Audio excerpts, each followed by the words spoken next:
Você encontrou, diz amém?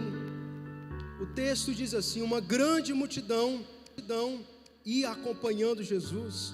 Este, voltando-se para ela, disse: e ama seu pai, sua mãe, sua mulher, seus filhos, seus irmãos e suas irmãs, e até sua própria vida, mais do que a mim, não pode ser meu discípulo. Aquele que não carrega a sua cruz e não me segue, não pode ser o meu discípulo. 33. Da mesma forma, qualquer de vocês que não renunciar a tudo que possui, não pode. Eu coloquei ênfase proposital no não pode ser meu discípulo. Por 3 vezes, nessa junção de versículos de 25 a 35, ele vai falar do discípulo que vai seguir a Cristo, mas de algumas coisas que esse discípulo precisa aderir, porque senão não pode ser discípulo de Jesus. Nós conseguimos ver logo de início que Lucas, ele é fenomenal, é um gentil, e ele no Evangelho, se você ler, ele sempre trata as pessoas como pessoas que também podem se aproximar de Jesus. Os gentios não eram o propósito primário de Jesus, mas logo quando aqueles que eram seus não receberam, todos quantos receberam tiveram o poder de ser chamados filhos de Deus. E Lucas se apropriou disso. Ele falou: eu sou gentil, eu crio e eu creio nele, agora eu sou discípulo dele. E ele começa a colocar um pacote de pessoas que, sabe, a viúva de Naim, ele começa a colocar o filho pródigo, ele começa a colocar pessoas, o Zaqueu, começa a colocar pessoas que não era para fazer parte do reino, mas ele coloca, porque ele olha Jesus como esse homem em perfeição.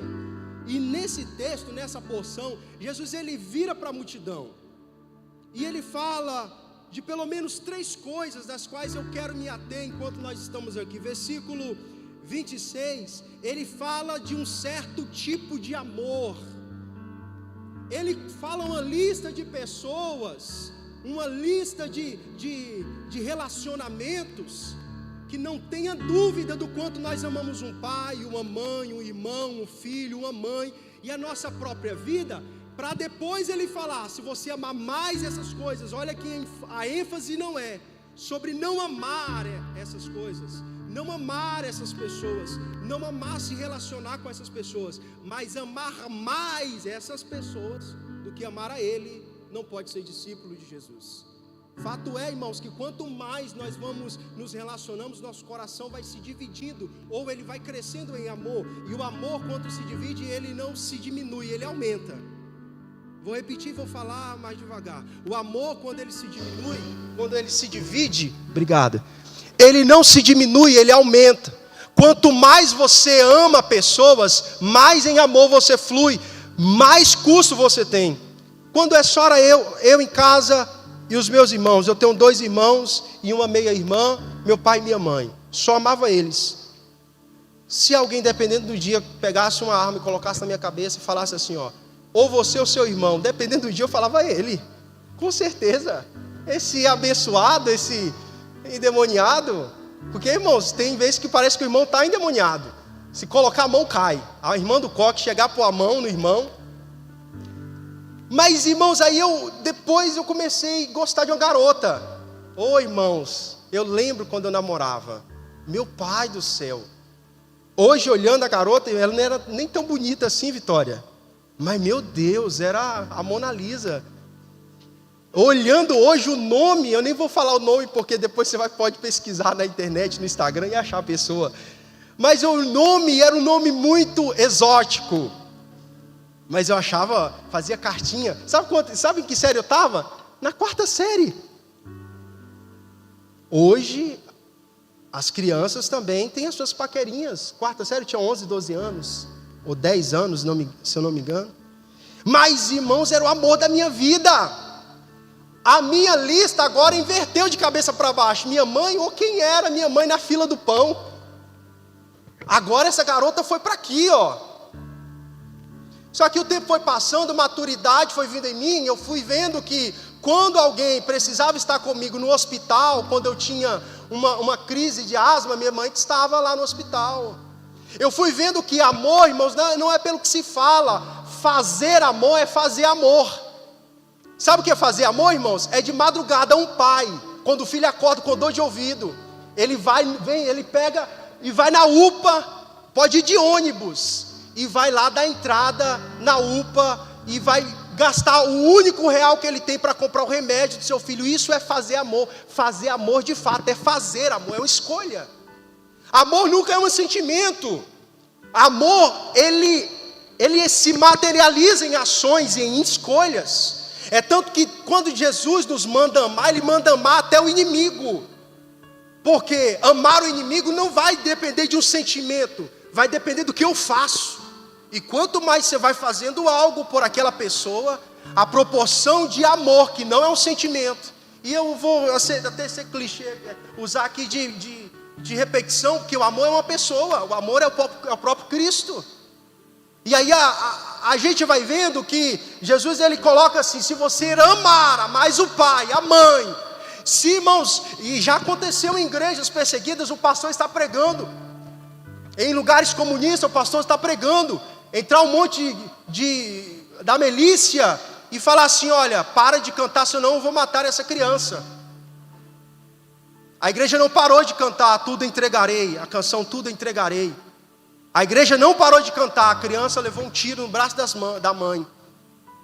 A mãe pegou aquele pacotinho, colocou no braço e continuou cantando. Essa mulher aqui é a esposa de quem? A esposa do pastor. Se você não parar de cantar junto com a igreja, eu vou matar essa mulher. E ela já segurando a criança nos braços. A igreja não parou de cantar. A mãe morreu e foi 2 corpos que caíram no chão. Se nós, irmãos, em algum momento, sabe? Hoje, quando você ama, e aí o Igor estava falando muito de a gente, dessa coisa de a gente ter convicção, quando a gente está diante do espelho, a gente está desnudo de nós mesmos, a gente vai cavando identidade, e às vezes eu me perguntava: Senhor, será que eu morreria por Ti? Será que eu morreria por Ti? Será que eu Te amo tanto assim? Mas Deus não nos chamou para andarmos fazendo essa pergunta, Deus nos chamou para amá-lo. Porque hoje, irmãos, eu não titubeio, eu falo isso com todas as letras e posso gritar isso no maior alto-falante do mundo: eu morreria pelos meus filhos e pela minha esposa, sem negociar, sem piscar, irmãos, porque eu não faço essa pergunta, eu simplesmente os amo, dia após dia, e se o momento chegar, eu estou pronto para a morte. O relacionamento com Cristo é assim: amá-lo, amá-lo, amá-lo. Quando a morte chegar, irmão, você está pronto para ela. Você não vai amar a sua própria vida. Então o texto está falando de um tipo de amor. E eu só troquei um pouco, Jefinho, pelo o preço do discipulado para o custo do discipulado. Porque todo custo você calcula por conta de uma decisão. Você primeiro toma uma decisão e vai saber qual é o custo da decisão, qual vai ser o benefício dela. Até não tomar a decisão tem um custo e tem um benefício. Então a vida é feita de custos e benefícios. Então o custo é porque você decidiu ser discípulo de Jesus. E o discípulo de Jesus precisa enxergar um tipo de amor. Qual é esse tipo de amor? É o amor ágape. É o amor de Deus? É o amor incondicional, é o amor ágape. Deus nos chamou para amá-lo com amor ágape, com amor sacrificial, com amor incondicional. O discípulo de Jesus precisa se enquadrar nisso. Por isso, irmãos, vamos fechar a porta, vamos ficar todo mundo aqui, não sai correndo ainda não. Aí ele prossegue dizendo no versículo 27, sobre um tipo de sofrimento. Ele fala que deve tomar a sua cruz e seguir. Fala de um tipo de sofrimento, irmão, porque quem ama o povinho para sofrer é homem apaixonado, é mulher apaixonada que sofre mesmo, e sofre sem perceber que está sofrendo, fica magro. Irmão, já vi uns jovens, lá em Balneário não tem isso, mas eu já vi uns jovens ficar magro, tanta paixão pela menina, sofre, mas que sofre, coitados. É um tipo de sofrimento, irmãos, que o Evangelho exige. Eu não estou aqui para dizer para você, irmãos, e eu vou falar para você: o mundo está caminhando para um sofrimento em alto nível da igreja de Cristo. Um alto nível de sofrimento, um alto nível de entrega, um alto nível. Nós estamos vivendo os últimos dias, e não estou dizendo isso aqui para amedrontar você, fique na igreja, que você está, garantido a sua entrada no céu. Não estou dizendo isso, mas estou dizendo que nós vamos saber quem são os discípulos de Jesus pelo nível de sofrimento que nós estamos dispostos a entregar a Ele. E Ele fala: quem não tomar a sua cruz e me seguir, não pode ser meu discípulo. Pega para a pessoa que está do seu lado e faz assim, ó, pega na sua orelha. E faz esse sinalzinho assim.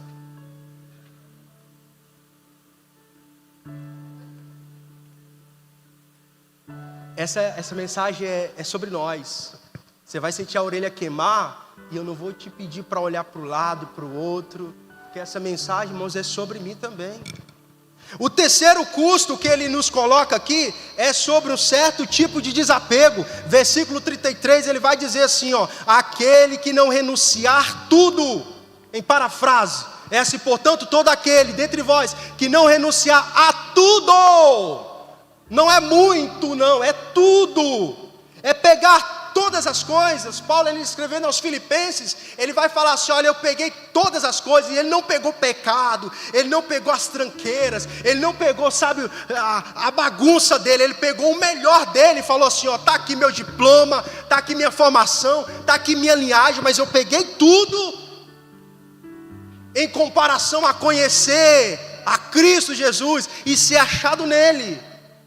É o tipo de custo que a gente tem, irmãos, está disposto a entregar. E deixa eu falar, irmãos, eu não estou aqui, olha, eu falo como se fosse um velho, olha, irmãos, mas tem custos. A vida, para quanto mais nós vamos passando o tempo, nós vamos tendo custos altos. Hoje me custa muito servir a Cristo, mas não me custa tanto como o meu pastor, o pastor Rubens. Não custa tanto a minha vida, porque quanto mais responsabilidades, mais compromissos ele tem, irmãos. Hoje, missionários, irmãos, estão na Coreia, eles não podem ser descobertos, porque se eles forem descobertos, custa a vida deles. Hoje eu posso viajar para qualquer lugar, hoje eu posso ser famoso no Instagram, não me custa nada. Mas o missionário, irmãos, ele não pode ser famoso na internet, porque se descobrir a identidade dele, ele é morto. Só que nós, sabe o que queremos? Fama, nós queremos seguidores, e nós não abriríamos mão disso por nada. Anonimato, Deus me livre. Deus quer que a gente tenha esse tipo de custo que pega e abandona tudo, desapega de tudo. Mas interessante que a natureza do convite, ele é feito para todos. O versículo 25, ele vai falando assim: Jesus se dirigiu à multidão e disse: olha, se alguém de vocês quiser ser meu discípulo, esse convite é para todos. E deixa eu falar, está cheio de multidão na igreja, e eu quero dizer multidão aqui no singular, porque multidão não tem rosto, multidão é uma massa cinzenta. Multidão não tem característica. Eu posso falar direcionado à multidão aqui, nenhum de nós se compromete, porque a gente está no meio do todo. No meio do todo, irmãos, a gente não tem confronto, porque a gente é a multidão. Você está me entendendo? Eu estou me fazendo entender? Mas o convite é para a multidão, para que da multidão ele pince os seus discípulos, ele retire os seus discípulos, e podemos passar a vida toda numa comunidade de fé, uma vida toda na igreja, sendo multidão e não discípulo, recebendo milagres e não sendo discípulo, caminhando próximo de quem faz milagre e não sendo discípulo, indo para perto de Jesus e não sendo discípulo. Mas Jesus, ele manda o convite para todos, para que daquele todos ele vai tirar quem verdadeiramente vai ser o discípulo dele. Só que o discípulo, irmãos, ele é diferente da multidão, ele apresenta um tipo de amor diferente de todos. O discípulo, irmãos, ele apresenta um tipo de sofrimento diferente da multidão.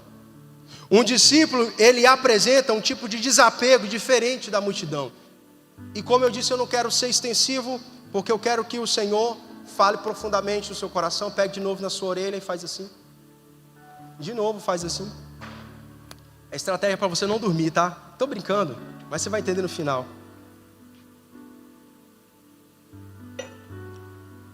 Eu acho que é interessante o que Agostinho de Hipona, ele afirma assim na confissão, no livro 10, ele afirma: Senhor, minha consciência não duvida, antes tem certeza de que te amo. Feriste-me o coração com tua palavra, desde então te amei. Mas o que amo quando te amo? Ah, Agostinho. O que amo quando te amo? Irmãos, eu vou...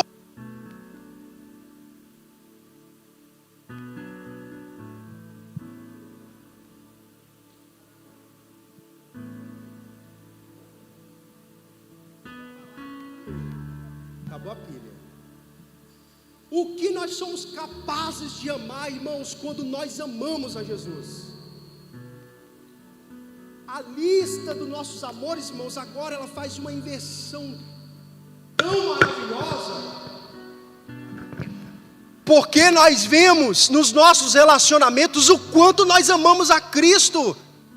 Eu não acredito, irmãos, no homem que prega, irmãos, e diz que ama a Deus, mas ele flerta com garotas quando está longe da esposa. Eu não acredito, irmãos, de um garoto que diz que ama a Deus, mas ele desonra a mãe. Eu não acredito, porque o que eu amo quando a ti te amo? O amor de Deus cura tudo. O amor de Deus nos faz amar, irmãos, até quem não merece ser amado. O amor de Deus nos faz insistir, até, irmãos, aqueles que são... Eu não sei a palavra para a pessoa que não é amável. Não sei a palavra, aquela pessoa que você fala, esse aí não tem como a gente amar ele mais. Uma pessoa odiosa. O custo do amor, irmãos, ele faz a gente olhar para Jesus como Jesus é, não Jesus de maneira equivocada. Porque uma pessoa pode amar, irmãos, um náufrago pode amar uma bola numa ilha e chamar aquela bola de... e se tornar o seu melhor. Está amando de maneira equivocada esse Cristo. É porque não tem ninguém, é porque não sobrou ninguém, é porque os amigos abandonaram, é porque agora todo mundo virou as costas. Ele entra para o quarto e começa a amar a Jesus de maneira equivocada. Jesus pode pegar a gente amando de maneira equivocada, mas não é a forma como nós devemos continuar amando a Jesus. Amando a Jesus pelas motivações erradas, amando a Jesus porque Ele pode fazer isso, porque Ele é uma boa companhia, porque é o único que não vai me deixar. Isso ainda é pobre. É amar a Jesus quando Ele pode nos oferecer as mãos. Mas eu gosto de Nicodemos e eu gosto de José de Arimateia, que ama o corpo de Jesus morto, que ama o corpo de Jesus, que não pode oferecer nada. Preserva o corpo de Jesus morto, não só quer o corpo de Jesus vivo. Preserva a comunhão no meio aqui da mocidade. Ó, mocidade, é a Assembleia de Deus, né, Varua? No meio da juventude, mesmo quando não parece que está uma juventude viva. Isso que é amar o corpo. É amar o corpo quando ainda não tem a melhor programação. Isso é amar o corpo. É pegar o corpo, e é no corpo morto, irmãos. Quando as pessoas se apegam no corpo morto que a gente vê o que verdadeiramente é amor. E Jesus, ele sempre faz um convite para a gente. Porque, irmãos, todas as pessoas que amaram o corpo de Jesus, quando Jesus não pôde fazer nada, dividiu alguma coisa com Jesus, irmãos. E eu acho isso maravilhoso, porque Jesus já chega na terra dividindo uma manjedoura. Jesus divide uma manjedoura. Jesus divide um túmulo. E Jesus pergunta para a gente: eu quero dividir a minha vida com você.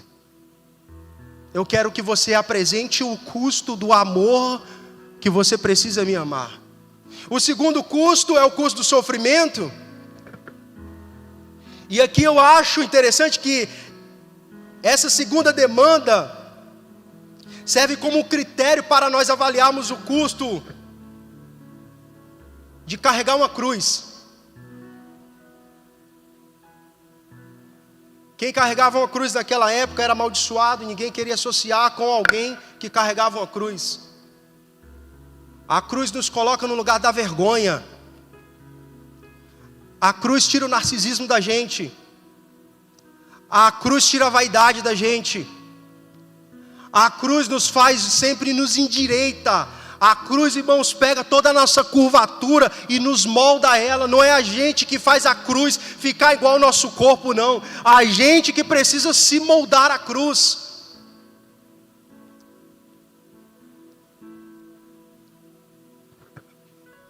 A cruz que o Senhor nos convida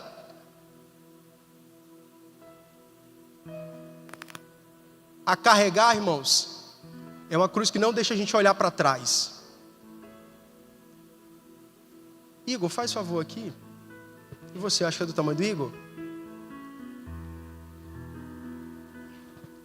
Você fica para trás. E você fica aqui na frente dele. De costas. De costas. De costas, né? O que você ia falar aí, Juninho? Lá ele. Abre a mão, Igor. Abre a mão, Áquila. Entrelaça a mão uma na outra, vocês. Assim, ó. Faz assim. Faz assim. Faz assim. Áquila, tenta olhar o que o Igor está olhando lá atrás. Tenta olhar.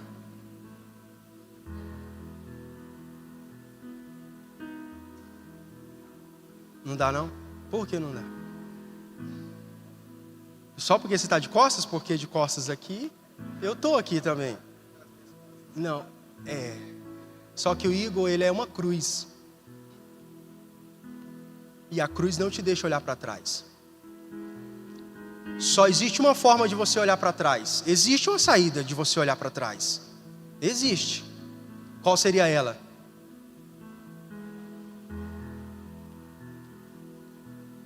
Eu acho que a gente está olhando muito para o nosso passado. A gente está longe de ser discípulo de Jesus. Pode sentar, obrigado por um momento. Ele quer continuar. Quer continuar. Enquanto a gente estiver assim, me permita virar as costas para vocês. Irmãos, a gente vai ver o quantas lágrimas vão cair nos nossos olhos, porque a gente está se afeiçoando para o nosso passado. Porque a cruz, ela não é mais a marca nossa de um sofrimento, embora ela simbolize, sabe, um martírio, simboliza, sabe, a morte de Cristo, o sacrifício de Cristo. A cruz, irmãos, é o símbolo da nossa vitória. E a gente precisa, irmãos, entrar nela e tomar a cruz, porque o Jesus, ele fala: tome a sua cruz e siga-me. Irmãos, é confortável demais olhar para o passado, porque o passado me faz justificar como estou, mas agora eu apresento resposta para minha mãe, respostas para os meus líderes, resposta para o meu futuro, por conta do passado. Mas eu fui assim, é confortável, eu estou cheio de justificativa para o meu presente e futuro, olhando para o meu passado. Mas Paulo diz, outra vez: esquecendo-me das coisas que para trás ficam, agora correndo para o prêmio da soberana vocação que está diante de mim, eu prossigo para o alvo. Eu troquei aqui um pouco, mas é isso aí. Fala para a pessoa que está do seu lado assim: olha, o seu eu do futuro depende de você pregado na cruz hoje.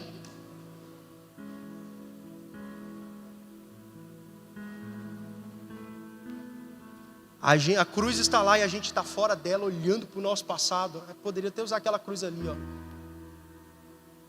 O outro sofrimento, o custo aqui do discipulado, é o custo do desapego. Essa terceira demanda aqui, irmãos, é um golpe muito grande. Esse golpe do desapego, ele faz a gente... Irmãos, deixa eu falar para você, começa a rever aqui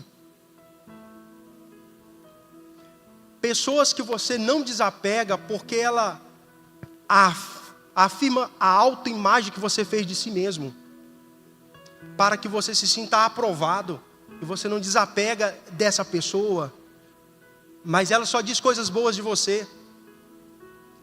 Não que você não tenha virtudes, mas que você precisa ouvir algumas verdades. Eu falei para fechar aquela porta, porque dá vontade de a gente sair agora, não dá? A pastora Sarah Hayashi morreu há alguns meses, 2 meses ou 3. Quando alguém elogiava ela, ela dizia assim: olha, as coisas boas que dizem de mim é Jesus, e as coisas ruins que dizem de mim são minhas mesmas.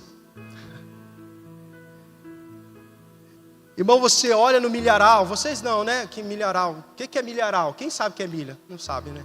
Você olha para o milharal, irmãos, e você vê uma espiga alta, você pode saber que aquela espiga está vazia. Mas você olha para o milharal e vê uma espiga envergada, irmãos, é porque ela está cheia. As pessoas mais humilhadas, mais envergadas, mais inclinadas a serem servas, a serem piedosas, a olharem para si. Não estou dizendo que não há virtude em você, irmãos, mas quando você olha para Jesus, eu tive uma experiência há poucos dias orando, eu estava em um processo de entrega, de amasso mesmo, não porque eu sou bom, irmãos. Se não é a graça de Deus na minha vida, eu estrago tudo. Eu preciso correr para a cruz. Eu preciso correr para o abandono. Mas um dia eu estava orando, Gabriel, e eu tive a sensação que Deus olhou para mim. Por um relance, eu nunca tive a experiência, sabe, de uma visão aberta assim. E eu tive a sensação que Deus olhou para mim assim, ó, como se Ele tivesse tirado os olhos do que Ele estava vendo, e olhou para mim, e foi uma sensação de pavor, mas de alegria, de medo, mas de contentamento, irmãos, porque Ele olhou para mim agora. Quanto mais perto a gente chega de Cristo, a gente tem que deixar para trás, irmãos, a gente tem que abandonar para trás, a gente tem que deixar, irmãos, coisas que foram agregando em nossa vida, e que nos afasta de Deus. Esse é o custo do discipulado, esse é o preço do discipulado. Quem já viu, ou quem já leu o livro de John Bunyan, o cristão, que fala sobre o peregrino, aquele fardo que ele carregava, a gente tem que deixar algumas coisas que é conveniente, algumas coisas que a gente gosta, a gente tem que deixar na hora do aperto, irmãos, a gente tem que olhar o que verdadeiramente vai fazer sentido para a nossa vida.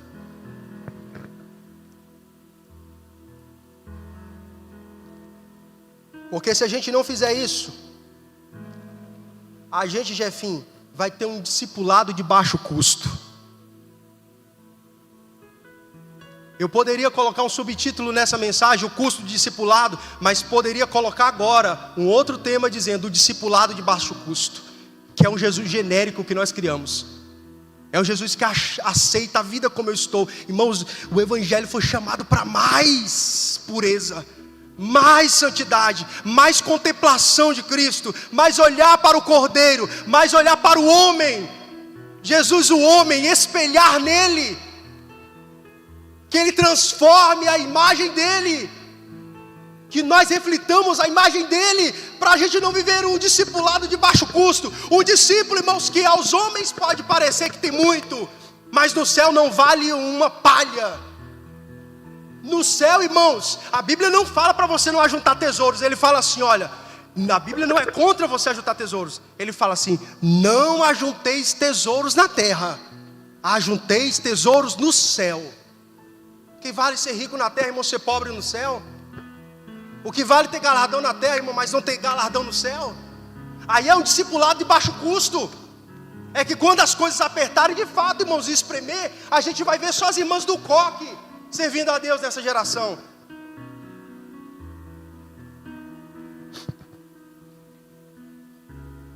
A verdade que esse cristianismo apresenta, esse cristianismo aqui de um baixo custo, genérico, a verdade que ele apresenta, a gente não pode discordar mais de ninguém. Cada um tem sua verdade aqui. Cada um, hoje a sociedade, sabe, a sociedade não reflete mais a igreja reflete a sociedade, porque a sociedade agora tem aquele assim, eu não me vejo como homem, eu não me vejo como mulher, eu me vejo como porco, eu me vejo como uma galinha, eu me vejo como um gato. Irmãos, eu também não me vejo como pobre. O que eu vou fazer? Eu vou sair gastando tudo? Olha, moço, eu não vou pagar não, tá? Porque eu me vejo como dono dessa loja aqui, irmãos. Agora, a gente não pode discordar, falar, acorda, cara. Você está tentando amenizar o que na sua vida? Vamos consertar, porque, irmãos, isso é uma bagunça social, mental, psicológica, emocional muito grande.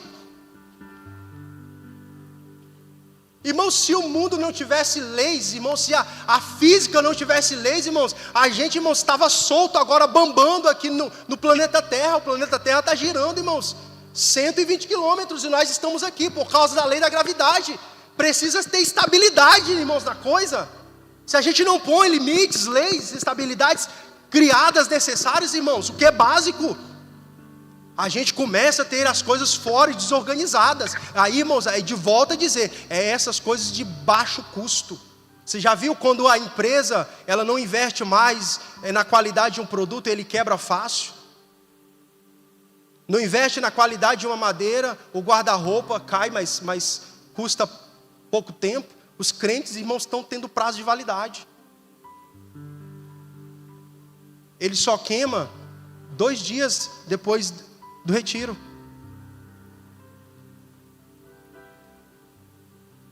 Esse evangelho de baixo custo, ele nos torna mais parecido com Cristo, também de baixo custo.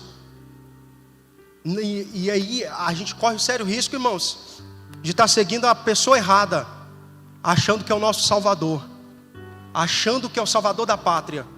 Aí eu vejo muitas declarações de pessoas que eu vejo ali o coração dela. Eu não posso viver sem Netflix.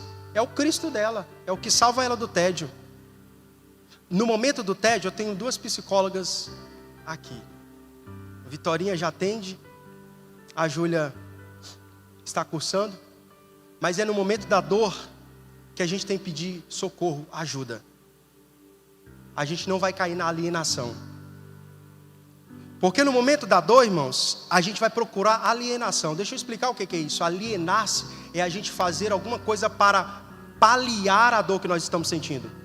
No momento da rejeição, no momento da tristeza, no momento da angústia, a gente vai tentar uma alienação. E cada vez mais essa alienação vai ter que ser mais forte. Ela vai ter que ser em alto nível. E tem pessoas que vão buscando se alienar cada vez mais perigosamente.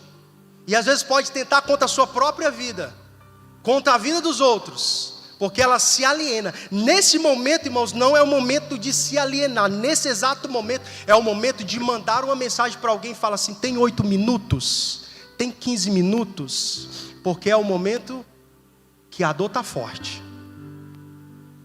Porque se você se alieneia agora, você pode cair para uma fuga, que pode te levar por um prazer momentâneo, e você vai falar: para que eu quero ajuda?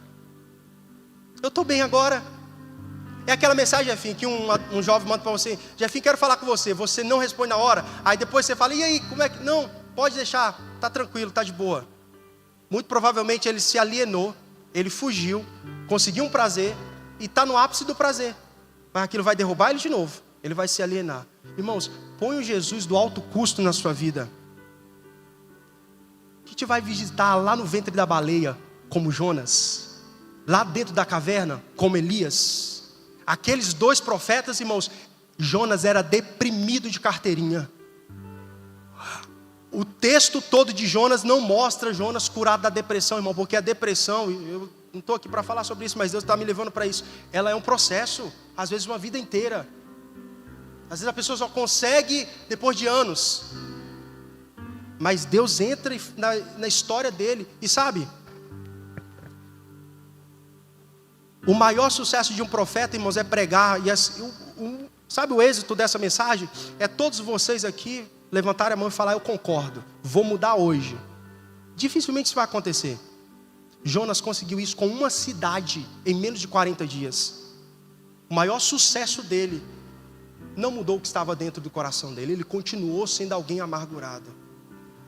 Agora, quando a gente pega um evangelho de baixo custo, tudo bem. Não, eu te entendo, Jesus te entende, mas nós precisamos sair do estágio da compreensão. Para encerrar, pega de novo assim. Só existe um meio, irmãos, de ser discípulo de Jesus. Pega de novo assim. Escravo, repete comigo, da orelha furada.